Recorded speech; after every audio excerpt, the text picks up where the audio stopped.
All right, everybody, we are live. Welcome to another episode of Ultimate Punching, the ultimate MMA channel. I've got an MMA fighter with me who fights with the PFL, Kaytlin, and I've been a fan and a follower of hers since 2020, before I even knew I wanted to do an MMA YouTube channel. So she was nice enough to agree to talk with me today, and I really appreciate that. So we're going to get to know her, get to know what her life is like as a fighter, life of the PFL, and all of that fun stuff. So first of all, I wanted to just ask you, what's your background? How did you get into MMA? How did you get into fighting? Was this something you kind of grew up with, or did you kind of just stumble upon it? Yeah, so I grew up doing dance, gymnastics, and cheer, and then I went and tried out for the college cheer team, and they were looking for flyers, so girls that you throw up in the air, and I was always the girl underneath that like lifted the girls up in the air. So I didn't make the college cheer team, and I knew I wanted to do a sport and stay active, so I was thinking like CrossFit or bodybuilding. But then my friends took me to some MMA fights, and there was one female fight on the card, and I'm like, I'm gonna do that. So I just found a gym and started training. That's really interesting because I mean, we're starting to see more and more female fighters kind of come up and seeing that aspect grow in popularity. But back when you first started, like, what was it like being, one of the few probably females in your gym and kind of coming up and learning how to train and fight and all that stuff? Yeah, I wasn't only one of the few females in my gym. I was probably one of the few females in my state. So I grew up in Utah, and it's still hard to get women into the gym to this day. But I didn't care. I was so naive that I was just like, I don't care. I'll train with boys. I'll train with girls, whatever. And I kind of just like walked into a gym as a clean slate. But yeah, it's been pretty interesting watching the sport grow and watching more and more females get involved, because when I first started, women weren't even allowed in the UFC. So it's cool to see it evolve that much. So when would that have been? Because I think, what was it, about 10 years ago, maybe 15 years ago, women weren't allowed in the UFC. So you must have started around that time? No, so it was just like probably, I started 12 years ago. So it's probably like a year or two after I started. So I was still an amateur, but it was when Ronda made her debut against Liz Carmouche. Okay, perfect. So like after you went in there, you saw that, you say, hey, I want to do this. At what point did you sort of decide, okay, I want to do this professionally? Was it like right when you saw that first fight, or was it, you had a few amateur fights and then you're like, okay, I think I can make a run at this? It was when I first saw that fight. I was like, I could do that. Why not? I was so naive. And I think that actually worked to my benefit, because if I would have known how much hard work and dedication and like all the injuries and stuff that would have happened like beforehand, it probably would have scared me away from doing it. So I'm glad that I walked into a gym without knowing a single thing. Like, I literally didn't know what a jab was. I didn't know what a cross was. I didn't know what a double leg was. Nothing. Like, I only knew cheerleading before. That's interesting. And so what was the first time showing up like? What was the first practice like, the first sort of training session? Was it something where you kind of had a moment like, oh, like this is amazing, or humbling? Like what kind of went through your mind after that first session? So my dad actually bought me privates for my birthday. So I had like just a private coach helping me and teaching me how to strike, which I think actually helped me a ton, because then I wasn't overwhelmed with everybody else in the class. So I learned the basics in that private, and it was like a kickboxing class, and I just like learned on the bag how to throw a punch. And after that, I just loved it. I thought it was so cool. It was so fun. I felt like I was so like badass and just a little bit like edgy, because I grew up in a very like conservative community. So it was like really different that I am out there fighting, but I loved it from the get-go. That's really interesting, because especially for a lot of, like, we're seeing it grow like we talked about, but a lot of the time, and I've seen this on some of your social media posts, right? Like, this is kind of a men's sport, a boys sport, and I even see in the comment section a lot of times like, hey, I can still beat you up. So when you see posts like that, when you see, people make those comments, things like that, what goes through your mind? I don't really care. Like, I don't, I feel like I get told to go back to the kitchen at least like once or twice a day. And then I get men getting mad, being like, I don't care if you're a professional fighter, I can still beat you up, or my teenage son can still beat you up. Like, what do you have to prove? Like, I'm not trying to fight you guys. Like, why did you even comment that or say that? Like, that is the weirdest thing ever. So I just, I kind of just like rolled my eyes. I'm like, you're an idiot. But other than that, I don't really think much about it. Yeah. So I find it I just find it interesting when people say that, because like when you look at almost any other professional sport out there, right? Like nobody would go on the internet and say to a professional golfer, like, I could beat you at golf, right? Or but with fighting, it seems like because it's like the most real thing, I think it hurts people's egos to know that like they couldn't do anything, right? Yeah. I train a little bit here and there, and I just know like there are people in my gym, nicest people I've ever met in my whole life, that can just like that. I'm toast, right? And so it's very humbling, but I don't think a lot of people can handle that type of thing, like mentally or even emotionally, right? So I just find it very interesting. Totally. Yeah. It's funny that they'll say stuff, and it's mostly the people who say stuff that probably would lose in a fight against a woman. So that's kind of how I look at it. Yeah. So what would you say are some of the classic things that you hear from people who don't train? One of them I always hear is, yeah, sometimes I just see red, and then it's game over. What are some other classics that people comment to you on social media and that type of thing? Yeah, I think just that big thing is like, I see red, or I couldn't do that because I would just hurt people, or I'm trying to think. There's just so many funny things that people say. I can't like really pinpoint one right now, but there's a bunch on there. Like if you just go through and look at any of my videos that have gone viral, then you're like, oh, okay, people are a little unhinged on social media. Yeah, I do think it's funny. So one of the things I wanted to just sort of ask you about, what does a typical day look like for you as a professional fighter? Like how long ago was it that you signed with the PFL? Yeah, so I signed with the PFL last March, and a typical day for me when I'm in a camp, I'll wake up, I eat the same breakfast every day. I go to the gym, then I come home and I'll do some of my personal training. So I have a fitness coaching business that I do, and Okay. that takes up a lot of my free time. Then I'll go back to the gym at night and maybe do some either strength and conditioning or jujitsu or a private session. And then I go home, eat some dinner, and go to bed. But it's a very strict and rigid schedule when I'm in camp. But outside of camp, I mean, right now I'm just recovering from an injury. So I'm mainly more just focusing on physical therapy and focusing on that and treating that as my training. So I'm really trying to focus on getting my leg as strong as I can because I tore my ACL, and then still working on my coaching business. And so I still try to stay as active as I can and get as strong as I can. And then of course, just like focus on making money with that coaching business. So with the coaching business, do you kind of sort of use some of the training methodology that you use like with MMA and that type of thing for your clients? Does that influence, like how you train people, or do you kind of just keep the two things separate, or is it maybe a mixture of both? So it's a little bit mixed in both, and it depends on the client's goals. Like if it's just a fat loss client, then I'll focus on like calorie deficit, weightlifting program, and stuff like that. And then I'll have athletes that come in and are interested in working with me just because they don't really know what to do when it comes to weight training. So they're good at like jujitsu, Muay Thai, they go show up to class, they get all that done. But then when they're in an actual like weight training gym, they're lost.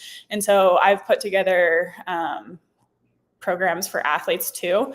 But majority of my clients are like fat loss clients. So I help them burn fat, build muscle, and then kind of develop those healthy habits.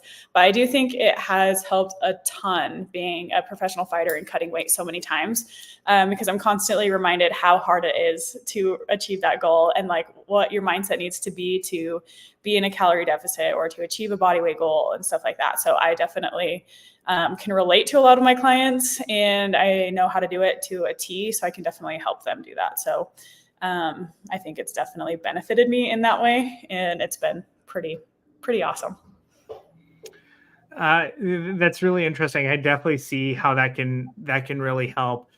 How is cutting weight? Like, I think you're straw weight, correct? I'm a flyweight, so 125. Flyweight. So how does that how does like the nutrition how does a weight cut typically go? Like how long do you need to give yourself in order to make the weight for a fight? So I need at least 4 weeks. So I typically walk around between like 140 and 150 pounds, or 145 and 150 pounds. So I cut anywhere between like 20 and 25 pounds. So I need at least 4 weeks to do that. I prefer 6. But I'll just try to diet down as close as I can the weeks leading up to the fight. And it is decently easy as long as I'm keeping my food in check and my calories in check. And then once I get to fight week, I hope I'm around like 135-ish, give or take 3 pounds. And then I will cut out like sodium and carbs, and then my body will start kind of just releasing water naturally. And then I cut the rest of the like 5 to 7 pounds of water the night before and the morning of. That's that's interesting. I look at all the weight cuts that people do, and it looks so friggin' difficult that and there's been some conversations just sort of in the online MMA space about having something closer to like same day weigh-ins where fighters actually fight closer to their natural weight. What's your sort of take on that? That would be really nice. So I don't have to cut all the way to 125. Just because if I cut to 135, these girls, like the girls that I'd be fighting, are huge. Like they're walking around like 170, and I'm like, I just don't get that big. I'm like, I cannot fight at that weight class. So I would prefer that, so I don't have to cut all the way to 125. But it is what it is as right now. So I just put up with it, but it does feel like a small form of torture each time you have to do it. You're like, okay, now I'm gonna go lose 10 pounds of water. Like, here we go again. Yeah. It looks awful. Certainly something that I would never want to do, but that's why you guys are amazing, right? All the fighters out there, like I have so much respect for what fighters do, because I know myself, like I would never do it, right? So because I've trained and all this other kind of stuff, and just being on that stage in front of all the lights, I don't know, man. Just a huge amount of respect for any fighter who steps in the cage. To me, is like way up here on the respect podium. So you kind of got started, around the time that Ronda Rousey was first getting started in MMA. Who was your inspiration, or is there a fighter that kind of inspired you? Was it Ronda? Was it them? Were there any other fighters that kind of inspired you to take this journey? I mean, to take the journey, no, just the fighters that I watched on that local card. But in the beginning, like my favorite fighter was probably Holly Holm. I loved how she threw head kicks, and when she knocked out Ronda Rousey with a head kick, that was probably like one of my favorite moments ever in MMA. And so I would say Holly Holm at the beginning was like one of my absolute favorite fighters. And then I also liked Miesha Tate. I liked watching her on The Ultimate Fighter. And then I also really like Rose Namajunas. Rose Namajunas is still one of my top fighters today. And so it's interesting. First of all, I love Rose. I think she's such a badass, but she just seems like such a kind person. Like I never met her, obviously, but like she just seems like such a kind person to like talk to and hang around with. But she's nasty when she's in there, which is pretty cool. So for you, if there was a dream fight that you could create for yourself, location, fighter, anytime in history, who would it be? I would fight Paige Van Zant, and I would like to make that my UFC debut or something like that. Or I would even fight her on PFL today. But I think that would be like such a fun fight for me, because I did look up to Paige Van Zant when she was earlier on in her career. And I met her at, I think it was my last fight. And then my last 2 fights, I met her because she works with the PFL. And she's just as bubbly and as nice as you would think as she was, like what you see online and stuff. So yeah, it would be Paige Van Zant. Paige Van Zant. Okay, that's interesting. And out of all the places you've fought, like, do you have a favorite location that you've traveled to for a fight? I'm going to have to say just fighting in my hometown, Salt Lake City. I like fighting with a home crowd. I like going to my home afterwards. I like the comfort of being in my own city. So I'm going to have to say yeah, Salt Lake City is my favorite place to fight. Even though I fought in like Madison Square Garden, San Antonio, Miami, I'm going to say home. Okay. What do you prefer? Do you prefer the stand-up side of MMA or the grappling? So I'll probably, it depends on my mood and the day. So there's like, I go through like ebbs and flows. Like there's times where I love grappling. All I want to do is grappling. I just want to go to jiu-jitsu. And then there's times where I'm like, I like striking. I don't even want to go to the ground. I'm just going to stay striking. But I really like wrestling, and wrestling doesn't like me because that's when I always get injured. That's how I tore my ACL last, is with wrestling. And yeah, I don't know. I kind of just like it all, but it depends on my mood. So one thing I kind of wanted to ask you, because I got my first little bit of cauliflower here. Oh, I wow. trained some jujitsu here and there. Yeah, Yeah. it's coming. So coming up to the big leagues. But anyway, I found that the absolute worst part about that was trying to sleep, because I would sleep on my side, and every single time I would turn, it would just be like, and then it would wake me up, right? So Yeah. I was thinking to myself, what is it like, during the fight, a lot of fighters say they don't even feel anything because all that adrenaline is going. But I imagine that after you go through a fight, everything hurts. I'm just assuming, right? So what's it like, trying to sleep and rest and stuff like that the next few weeks after a fight? So I remember, I think it was probably my second amateur fight, and me and the girl went three-minute rounds. And afterwards, I just felt like I got hit by a train. Like I didn't want to sit down. I didn't want to lay down. I didn't want to stand. I didn't want anyone to touch me. I was just like, don't touch me. And my whole body is a bruise. I feel like I got hit by a train. So yeah, I mean, the night or 2 nights after, it hurts pretty bad depending on how the fight went. But other than that, after I think like 2 days, the inflammation dies down and the swelling and stuff. So it's not that bad. But typically the night of, it's really hard to sleep. Plus you have so much adrenaline and you're excited. If you won, you're just like stoked that you won. If you lost, you're bummed that you lost. So that's keeping you up. So there's definitely so many emotions that go into it too. Yeah. So, I believe one of the things I always want to ask is, like, for you, how do you deal with the loss? Like, how do you come back from it? What are some things that you kind of do to maybe regulate yourself emotionally, or motivate you to go back and do it again? Like, what goes through your mind after you lose? Yeah, so if I was doing the sport because I didn't want to lose, then I probably would have quit a few years ago when my record was like 1-3 as a professional. So I love competing. I love challenging myself. I love getting better. So after I lose, obviously it sucks. I'm down. I'm like beating myself up on the inside. But then I try to look at it in a way as to like, what can I improve on, or what can I take away from that fight? So my last fight, which I lost to a split decision, which I thought I personally got the decision. I was just like, that fight like eats me up inside because it was so close. And if I would have just thrown like a few more punches or landed a few more things or shot a takedown, I could have easily had the fight go my way. And so it's just things like that. Like I'll take away from that fight, like, okay, just do a little bit more, throw more, actually do your takedown and stuff like that. So it's just more of like, you can beat yourself up a little bit, you can be sad, but then also you have to like flip that around to be able to keep going in the sport. You have to take a learning experience from each fight and then try to get better and better each time. That's interesting. There's a guy, the last guy I interviewed, he fights for Unified MMA up here in Canada. I'm in Canada, in case you didn't know. Nice. And then he was saying, yeah, just a lot of coaches and sort of the people that kind of build you up and things like that. So similar to kind of what you were saying. Who are your who do you think who are your top 5 like favorite fighters of all time? Top 5 favorite fighters. I'm gonna have to say Amanda Nunes. She was my coach on The Ultimate Fighter. Rose Namajunas, she's up there.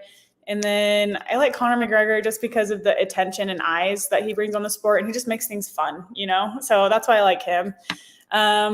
I also really like, let's see, Max Holloway, and probably, it's so hard to pick a top because there's so many fighters that I do like. Yeah. Oh, I don't know. And I have like so many fighters' names just like running through my mind, and I don't know who to pick for the last one. Oh, list them all. I'm sure they'd appreciate it, right? Yeah. So I like Bo Nichols. I like let's see, I really like Tisha Torres, Raquel Pennington, I like her. Misha Tate, obviously, Holly Holm.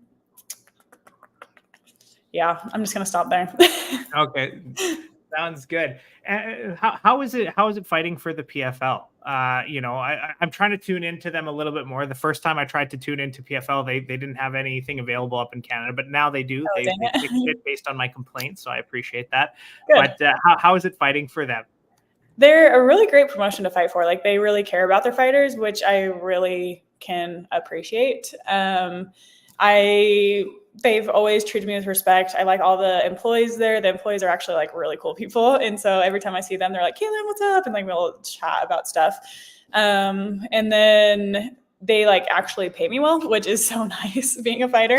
I'm actually like making money in my career. And yeah, I think fighting for them is awesome. I actually make more with a PFL than I would have if I would have gotten the contract from the Ultimate Fighter. So I'm like, okay, there's a pro there. That's good to hear. I do like. I personally think that MMA is going to be probably the second biggest sport in the world, maybe in about 10 years time, maybe 15, something like that. But I really do think that MMA is going to be one of the top sports in the world. And just seeing like more variety, more competition, like if I can watch something on a Friday, on a Saturday, maybe on a Sunday, like I'm happy. So when is your next fight and when do you plan to compete? I know you said you're dealing with an ACL injury. Yeah. Was that from your last fight or just training? It was from training for my last fight where my opponent pulled out and then I just went and weighed in. So I weighed in as an alternate. So I went through the entire fight camp, made weight, and then no other fights fell out. So I didn't end up fighting that night, which was probably a good thing because I didn't have an ACL. But yeah, I tore it then. And my next fight will probably be hopefully the $20-25 million tournament in the PFL. Okay. Fingers crossed. Hopefully you win. That'd be some life-changing money for sure. That would be worth it. That would make everything worth it. So one of the other thing I kind of want to ask you is like, how do you see women's MMA and MMA in general just kind of growing and evolving? It's definitely more popular. There's definitely more female fighters, here now than there were even, 2-3 years ago from what I see. How do you see the sport growing and evolving, especially from the female side? I think it has grown an insane amount. Like I used to know basically all the female fighters out there. And then now there's so many that pop up that I'm like, who's this person? Who's that person? Like I can't keep track of it, which is such a good thing because it was so hard for me to get fights back when I was an amateur because there was not really any other girls in my region. There was a few girls that I fought already. And then the promotions were too broke to like fly girls in to fight me. And so it was like so difficult for me to get a fight back then. So it's really, really awesome to see so many fighters out there because it makes the sport better. And then also if you don't keep up, if you don't evolve, then you're going to get kicked out really quick. So I like that it's more competitive and that more people are doing it. And I think it's only like a positive thing. That's interesting. And one of the other thing I kind of wanted to ask, like if you could sort of give advice to females trying to come up or just fighters in general trying to come up and get into this sport, like what would be the advice that you would give them?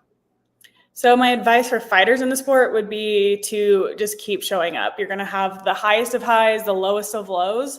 But don't let the highs get you too high and don't let the lows get you too low. Just keep showing up, putting in the work, and it's all going to pay off. Even if you win, even if you lose, just keep showing up. And with females, particularly, I'm going to say don't date your coach. Do not do that. Not because I have experience with it, but I just highly recommend to not date your coach. Yeah, I've noted like, I just train jujitsu. I don't do much else, but definitely the relationships that seem to happen in the gym, somebody ends up leaving and never coming back from what It's always a mess. So, it's always a mess. I love watching it from the outside because I'm like, oh, that's going down right now, but I would hate it if I were in it. So if you take my advice, I think you should take my advice if you're a female in the gym. Yeah. That actually, that actually got me thinking about something else. I don't remember the woman's name, but on one of Joe Rogan's podcasts, she basically talked about how she was dating this guy who was a fighter. He was getting beaten up, putting his hands up. She found that unattractive. She didn't want to date him anymore after that. I don't know if that happened or not. No idea. But just as a female fighter, like, does your guy need to know how to handle himself? Does he need to be a fighter, jiu-jitsu, some training at least, or that doesn't matter to you at all? So they at least have to know how to like throw a punch or like defend themselves, because I'm not going to be the one defending both of us. And so I think they at least need to know how to throw a punch. And it is a very, very big ick for me if a guy throws a punch and they have no idea what they're doing and it's like bad form or technique, or they punch it like a gym bro or something. I'm like, okay, don't do that. Okay, that's interesting. I did see that. I think you did a TikTok the other day where you were trying to teach a gym bro to throw a kick, but he did it wrong, and then just, oh no. Yeah. Like, I can't throw kicks very much. I did like a few months of Muay Thai, but that's about it. I stick to grappling because it's close to work. That's about it. Yeah. Well, that's awesome that you trained. So keep that up.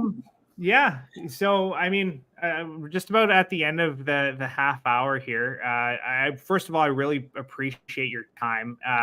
Really cool that I got to, talk with you, because I've been following you since 2020, and just kind of seeing that you're fighting in the PFL and, you're making your way up and things like that. It makes me happy. I always want the best for everybody. Right.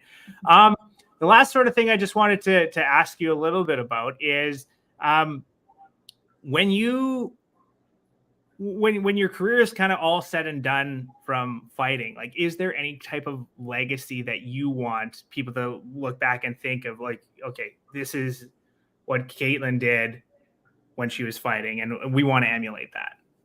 So I think one of the biggest things I want to like leave behind with my career is that like I didn't give up. So I want people to watch my career and all the struggles that I went through, all the injuries. This is my third knee injury, and I've had other injuries. So I want them to see like the ups and downs, and then hopefully I'll end my career on a high. Obviously, that's to be determined.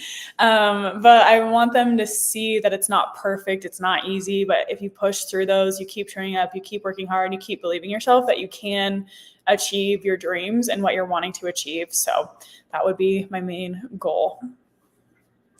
All right. Well, everybody, this has been Kaytlin Neil with the PFL.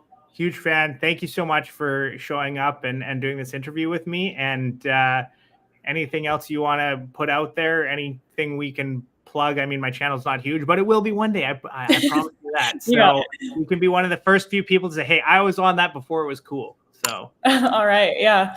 I mean, just follow me on Instagram if you want to come and hang out with me, and all the other social media, Facebook, Instagram, TikTok, whatever. I hope I'm a good time on there. I like to make funny videos. They're cringy. Some people think they're cringy. Some people think they're funny. So I think they're funny. I especially like the ones where the people are like, oh, I'm going to beat you up and you're a professional fighter. It makes me laugh and sort of shake my head. So I'm glad you like it. All right. Well, take care. Thank you so much. And we'll chat again soon. I'll make sure to tune into your next fight. Of course. It was nice meeting you. Nice meeting you too. Take care. Bye.